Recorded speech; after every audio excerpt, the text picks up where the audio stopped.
Honneur aux dames ce mois-ci, je vous emmène à la ferme Coquelicot à Vecmont, où Vanessa Martin a développé un petit élevage et une boucherie à la ferme.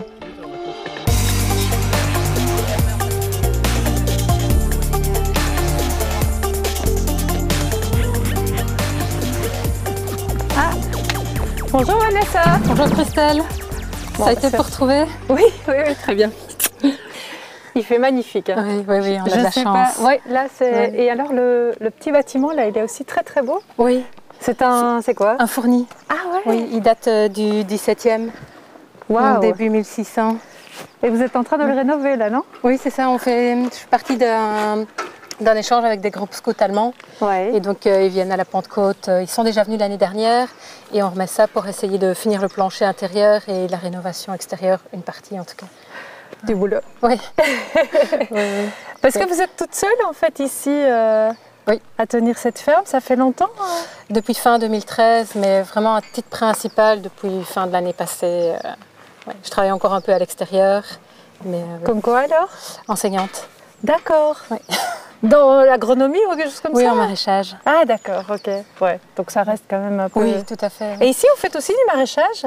Oui, un peu. J'ai un petit potager là, puis alors ici, et je suis en train de nettoyer pour agrandir le terrain des pommes de terre, juste après la pâture des poules.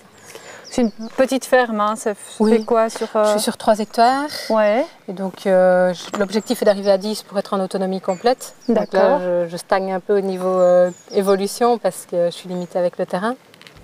Et donc, j'y élève les cochons, les veaux, les lapins, les poules, et puis des ruches. Et, Bon, on va voir un peu tout ça, parce que vous avez aussi suivi des cours pour être bouchère. C'est ça, oui. Vu que le projet est petit, le seul moyen, c'est de garder sa plus-value sur les épaules et donc de valoriser soi-même ses produits, quoi. Donc d'ouvrir la boucherie à la ferme. Ok, puis aussi, c'est très récent, quoi. Oui, les travaux sont vraiment finis depuis mi-décembre, enfin début décembre. On continue encore à être en travaux, mais il est ouvert tous les 2e samedis du mois. Donc je travaille essentiellement sur réservation parce que du coup, vu que j'ai passé beaucoup de temps dans les travaux l'année dernière, l'élevage aussi, je mettais un peu de côté pour avoir plus de temps sur les travaux de l'atelier. Ok, bon, on va découvrir toute votre petite ferme durant cette émission, une émission consacrée aux agricultrices. Et je vous propose tout de suite de découvrir Marianne Strel, qui a été nommée récemment à la tête de la Fédération wallonne de l'agriculture. C'est à Rhine où elle exploite une ferme de grande culture que nous retrouvons Marianne Strel. Fille d'agriculteur, c'est pourtant en tant que clerc de notaire qu'elle commence sa vie professionnelle. Mais en 1994, sa vie bascule. Son mari Michel, passionné par le secteur, décède dans un accident de la route. Elle décide alors de poursuivre son aventure et se retrouve à la tête de 161 hectares qu'elle gère en déléguant. Un modèle qui peut parfois dérouter, mais qui est pourtant dans l'air du temps. Avant, on épousait un agriculteur, on devenait agricultrice, malheureusement pour la main-d'œuvre et pour le soutien. Maintenant, ce qui est bien aujourd'hui aussi, c'est que celle qui reste sur l'exploitation, elle le fait parce qu'elle a envie de le faire. Et si elle a un diplôme qu'elle veut valoriser à l'extérieur ou même envie de travailler à l'extérieur, la société évolue, nous évoluons aussi, elle le fait. Et puis malheureusement, on a toutes celles aussi qui désireraient rester sur l'exploitation et qui doivent aller chercher un revenu à l'extérieur. Donc voilà, c'est très diversifié. Chacun fait selon sa situation personnelle et ce qui lui est offert comme possibilité. Des possibilités qui ont permis à Marianne Strel de se consacrer à ses combats syndicaux. Femme de défi, elle a été pendant 6 ans présidente de l'Union des agricultrices wallonnes. Sans surprise, elle se retrouve aujourd'hui à la tête de la FOI avec des objectifs bien précis. J'ai vraiment envie de travailler en collaboration avec tous les élus et que l'on arrive à trouver des solutions aux difficultés qu'on rencontre dans nos exploitations aujourd'hui, qui sont d'abord économiques, qui sont aussi de trouver des solutions avec la recherche, les universités, tout ce qui accompagne l'agriculture pour être encore plus durable et puis reconstruire l'image aussi. Car très souvent, lorsqu'il est question de crise, ce sont les agriculteurs les premiers pointés du doigt. Une erreur, selon Marianne Strel. très souvent, nous ne sommes pas fautifs de la crise. Même quand c'est notre bétail qui est malade, c'est souvent l'amont ou l'aval ou un système parallèle. Je prends aujourd'hui la peste porcine africaine. Le prix du porc chute, on n'exporte plus nos porcs. Une des missions sera dès lors de mieux communiquer pour recréer du lien avec les citoyens et ainsi éviter tous les amalgames, car la note peut parfois être salée. Et là aussi, c'est un combat de tous les instants, assurer aux agriculteurs un revenu décent. Aujourd'hui, tous secteurs confondus, nous avons des coûts de production qui ont fortement augmenté. En élevage, en 8 ans, de plus de 28%. Donc c'est quand même énorme. Nous avons des prix qui correspondent aux prix mondiaux. Sinon, on n'est pas compétitif. Donc il y a tout ce problème de compétitivité, de marché ouvert européen, de marché ouvert mondial. Et puis il y a les normes et la législation qui sont de plus en plus strictes. Ça demande des investissements, du temps de travail supplémentaire. Donc ça diminue aussi la compétitivité de nos produits. Face à cette réalité, Marianne Strehl reconnaît ne pas avoir de solution miracle, mais tentera de rendre confiance aux agriculteurs pour qu'une agriculture paysanne et familiale existe encore demain.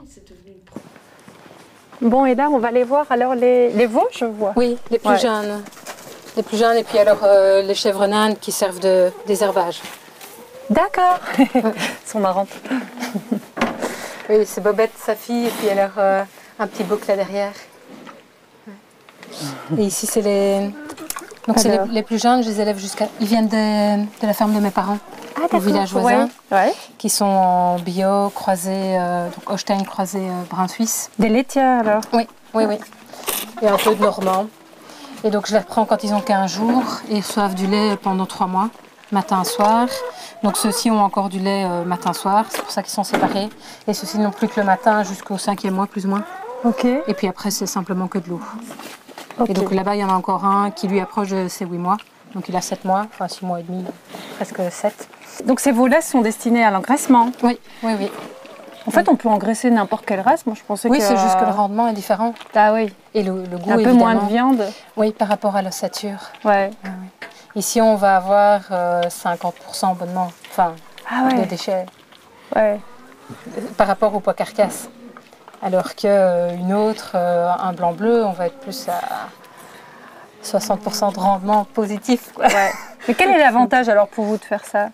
Simplement que vu que c'est de l'élevage laitier, les veaux n'ont pas grande valeur à la naissance. Ouais. Et le marché pour le moment, depuis quelques années, c'est de les envoyer en Espagne. Ça n'a pas beaucoup de sens pour des veaux bio. Ouais.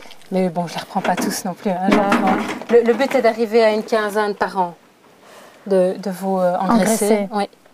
Pour la boucherie, votre propre boucherie, quoi. C'est ça. Oui. C'est ça. Oui, c'est déjà pas mal. Hein. C'est vrai que toute seule, pour s'occuper de tout ça. Et puis c'est plus facile pour les... c'est comme ça que j'ai démarré les veaux, en fait, parce que pour porter les carcasses, c'est plus léger qu'une carcasse de vache adulte, quoi. Ouais. Donc, au début, en tout cas, maintenant, ça va, je me suis un peu musclée. Mais... Ça fait combien une carcasse de veau alors comme ça? Je vais arriver entre 130 et 140 kilos carcasse. Ouais, quand même. Ouais, donc 300 vivants. Ouais, c'est quand même costaud en fait. Oui. Bon, super, on va découvrir le reste de la ferme, mais tout de suite, moi je vous propose de découvrir le portrait d'une agricultrice tout près de chez vous. Bonjour à tous, je suis ravie de vous retrouver. Aujourd'hui, je vous emmène à Ologne-sur-Gers. Nous allons faire la connaissance de Ludivine Kessen-Boline qui a ouvert tout récemment un atelier de transformation. Et c'est en pleine préparation de son riz au lait que nous retrouvons Ludivine. Depuis septembre dernier, elle propose sur commande une large gamme sucrée-salée de maquets, yaourts et autres fromages frais. Des recettes préparées à base du lait de ses propres vaches, un projet de diversification qu'elle mûrissait depuis de longues années déjà. Ça a d'abord été une envie. Il y a 6 ans d'ici, j'avais déjà envie de démarrer. On n'était pas tout à fait d'accord avec mon mari, donc j'ai un peu patienté, puis les enfants sont arrivés. Et là, on a démarré parce que l'envie est devenue aussi une nécessité. Donc, on a fait d'une pierre deux coups. La crise du lait est en effet passée par là. Le quotidien n'est pas toujours évident. Ludivine gère avec son mari Dieudonné une exploitation d'une 40aine d'hectares où toutes les cultures produites sont autoconsommées. Un métier éprouvant mais passionnant. C'est bien simple, Ludivine, diplômée en agronomie, ne pourrait rien faire d'autre. J'ai essayé, je suis allée travailler à l'extérieur sur les conseils de mon papa, parce que c'est une exploitation aussi chez mes parents. Et il m'a conseillé d'aller à l'extérieur en se disant peut-être que quand elle va voir ce qui se passe à l'extérieur, ça lui plaira. Mais non, ça m'a dégoûtée. Donc je suis bien revenue à mes racines et je suis pleinement heureuse comme ça. Et cette nouvelle activité épanouit Ludivine, toute heureuse de pouvoir partager son savoir-faire avec ses clients. De retrouver le vrai goût du lait, c'est surtout ça que les retours que j'ai. Et non, je suis assez contente, mes semaines sont bien chargées, donc c'est que les gens apprécient. Un retour à la ferme du consommateur indispensable à l'heure où de nombreuses fermes se meurent. Un jeune qui veut se lancer maintenant, c'est hyper compliqué. Nous autres, on est dedans, j'ai envie de dire, on est lancés. Maintenant, ceux qui sont derrière nous, ça va être encore plus dur. Nous, on a déjà eu très dur, mais ceux qui sont derrière, c'est encore pire. Donc, non, c'est une bataille. C'est vraiment une bataille. Un combat et des initiatives qu'il convient assurément de soutenir, au risque de perdre ceux qui nous nourrissent, ainsi que le goût tout simple des bonnes choses. Ici, je suis en train de dénouer les boyaux. Ouais. Donc, si tu veux, le temps que je remplisse la bourreuse d'hacher, tu peux en prendre un. Je vais te montrer le premier. Ouais. Et puis le but est d'éviter qu'il y ait un nœud qui se forme dans le seau avec le reste, comme maintenant. Hop, tu vas écarter. Et c'est long, hein? Oui. Normalement, il y en a l'un ou l'autre qui sont encore plus longs. Et du coup, tu fais dépasser 3-4 cm comme ça, voilà, pour les prendre récupérer. après. Ok. Donc là, c'est de l'eau salée en fait. Ici, je les mets dans l'eau douce, l'eau potable en fait, pour pouvoir les ramollir plus facilement et les mettre sur la canule. Je vais dire que t'es perdu. Je ne sais pas si c'est le même. C'est le même celui-là? Oh oui, tu n'as pas lâché. Ah, c'est vachement long, hein? Oui, c'est celui-là en fait. D'accord. Ok.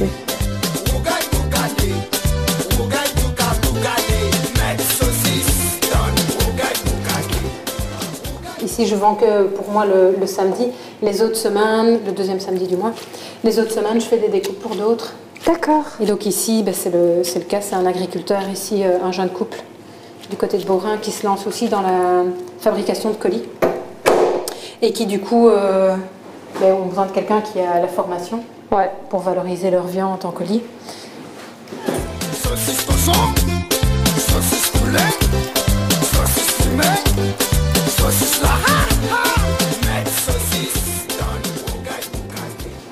Donc ici, je l'ai pincé à chaque fois pour qu'il soit assez souple en fait.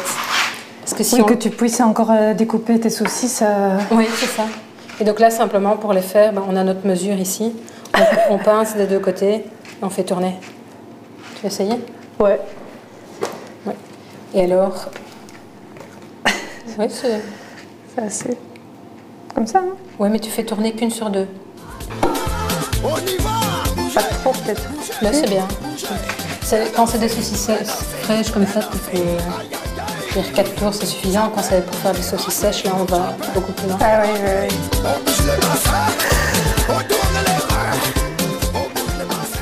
Donc ici, tu pinces simplement un petit peu. Ouais. Bon, ça te plaît la boucherie? Oui. Ouais. C'est quand même vachement différent, hein? Oui, mais ça permet de valoriser l'animal en fait. Ouais.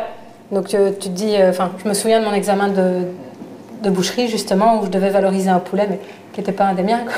Et donc j'étais la seule à avoir fait jusqu'au vol au vent, etc.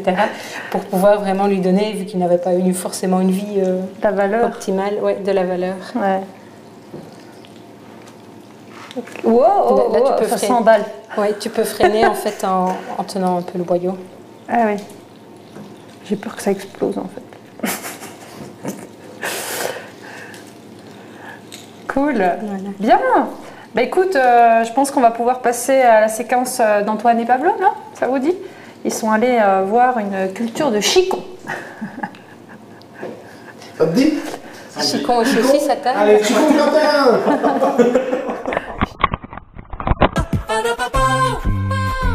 Salut à tous, on est de retour avec Pablo ce mois.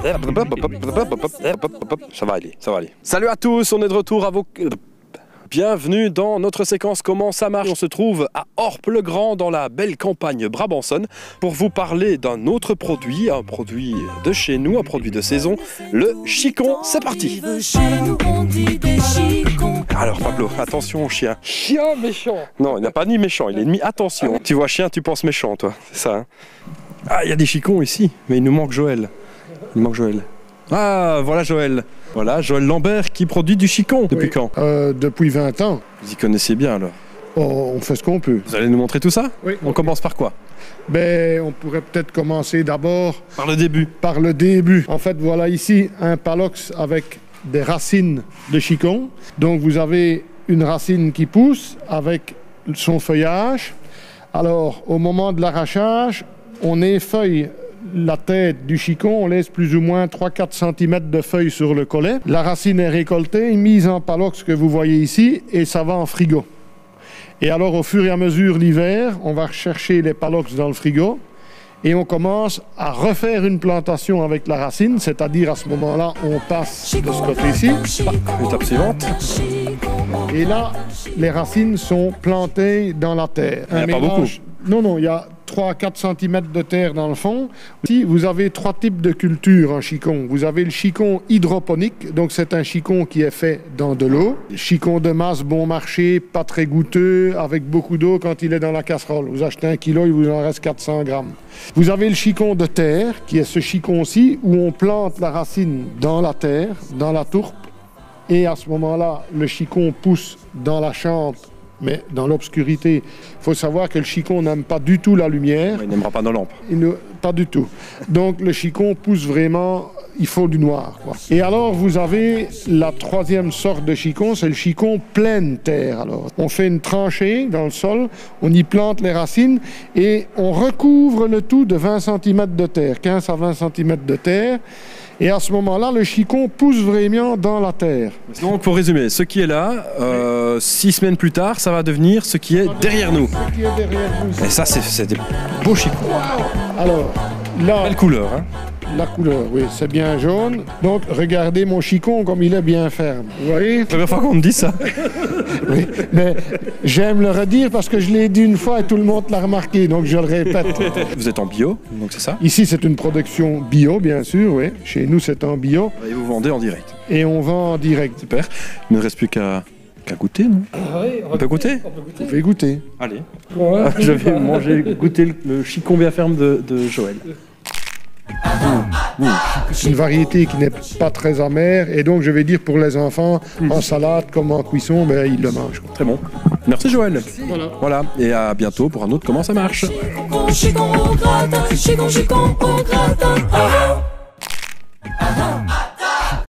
Bon, il y a quoi là-dedans? Du préfané. C'est la première coupe de l'année dernière. C'est un foin qui est quand même relativement... Enfin, pas complètement sec, mais... Oui, j'allais dire, c'est un peu humide. Oui. Et c'est normal? Oui, oui. Le préfané se garde humide, en fait. Il a plus de richesse. Et alors...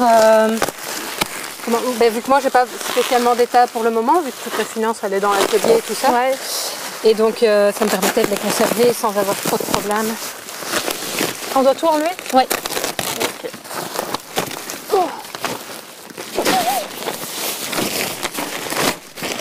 Après, il faut trouver le début du filet. Ah. Cherchons. Ici.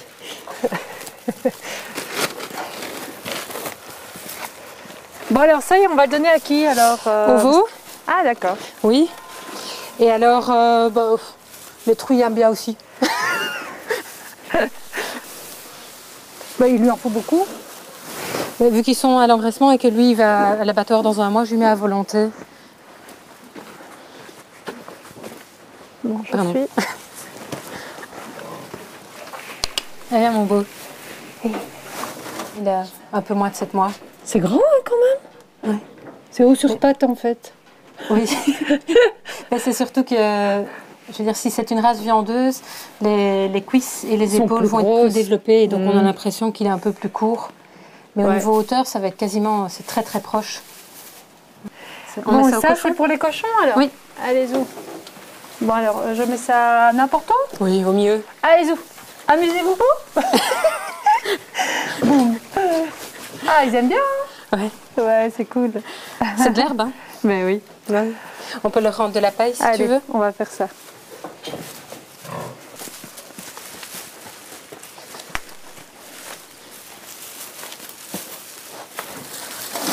Donc elle va mettre bas pour la fin de la semaine. Ouais. Ah. Et celle-ci, elle a mis bas il y a 2 semaines et demie. Oh, ils sont mimi. Oh, Ils ont peur de nous. Ils sont rentrés. On peut rentrer dedans sinon. Ah oui? Mais pour, Et moi aussi ou pas? Il vaut mieux pas? oui, elle est gentille. Hein. Elle est gentille? Ouais, Allez, oui. j'y vais. C'est surtout pour étaler la paille. Elle le fera très bien toute seule. Hein. C'est pas le souci, mais comme ça, on peut lui en mettre derrière. En donnant un peu de paille ou quoi? Oui, ça, c'est les petits ballots que j'ai fait l'année passée, en fait, et la paille est plus tendre. Oh, ils ont peur. Hein. Hop. Bon, je vais pas y toucher parce que je pense que il vaut mieux les laisser là, que tout le monde reste en paix. Et je vous propose maintenant de retourner en cuisine, hein, voir Ludovic et une recette de ganache chocolat café, je pense. Hortense, doucement.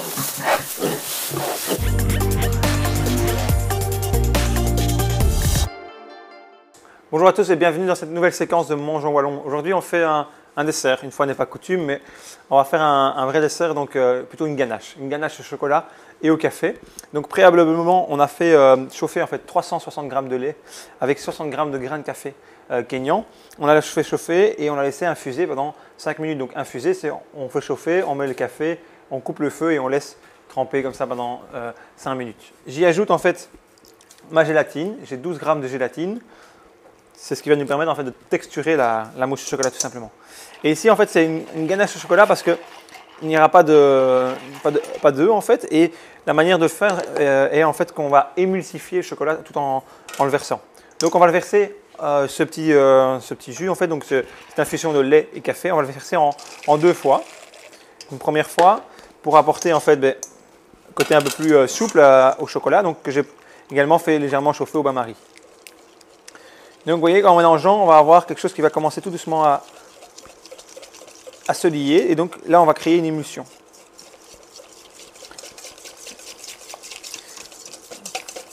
Et on va rajouter donc également la deuxième partie.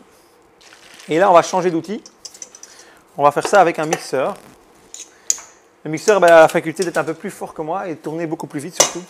Et donc du coup, on va vraiment aller chercher une émulsion assez complète. Le fait d'avoir le mixeur qui tourne, ça permet vraiment d'avoir une liaison et donc l'émulsion va se créer. Par la suite, on ajoutera en fait en dernière minute un peu de crème. Et donc on a, pour rappel pour la recette, on a 12 g de gélatine, on a 360 g de lait, 60 g de café et également 400 g de chocolat. Et on y ajoute la crème.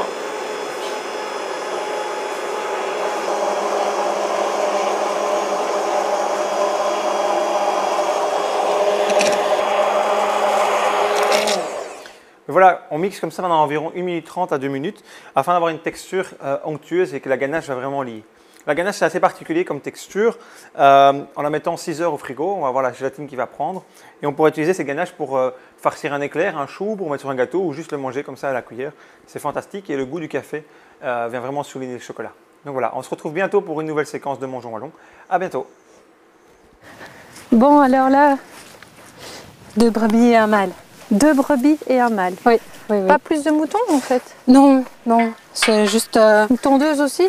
Les agneaux pour réguler un peu la poussée de l'herbe au niveau du parc à poules, vu qu'il y a les fruitiers. Les brebis et les chèvres ne savent pas y aller, par contre les agneaux ne font pas trop de dégâts, donc je peux les y mettre. Mais oui, c'est parce que j'aime bien aussi les moutons. Et ça, on met ça où? On peut les remettre dans la cabane. Ah ok. Bon, ça te plaît comme métier là, agricultrice, ouais? Oui, je ne reviendrai pas en arrière. Non. C'est vrai que ça demande quand même pas mal de boulot, hein. Ouais. Hop. Ah bah elles ont pas faim. C'est de la gourmandise. Parce qu'on est là. Bon, et alors tu as encore beaucoup de projets parce que c'est vrai que c'est déjà pas mal. C'est surtout l'aménagement maintenant pour les animaux, etc. Ouais. Facilité de travail, quoi. Parce que pour le moment, tout passait sur l'atelier, etc. Et du coup, le reste est fait avec des bouts de ficelle. Ouais. Et le but est vraiment de faciliter maintenant l'aménagement. Et ici, du coup, de probablement bétonner et faire les tables pour les animaux ici, avec les sorties extérieures, gauche-droite de chaque étable. Et n'avoir plus que les stocks, en fait, sous les autres hangars.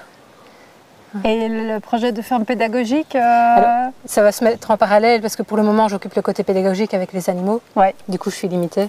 Et donc, en saison, je vais sans doute déjà ouvrir, mais en journée. Et puis, par après, permettre le logement, etc. Une fois que tous les animaux auront un espace bien à eux, extérieur, quoi. Tandis que là, c'est la chaise musicale. Eh bien Vanessa, bonne chance en tout cas dans cette activité, dans tes activités ici avec Mont, près de La Roche en Ardenne. Merci. Et quant à nous, on se retrouve le mois prochain pour une nouvelle émission et nous irons voir une pisciculture. À très bientôt.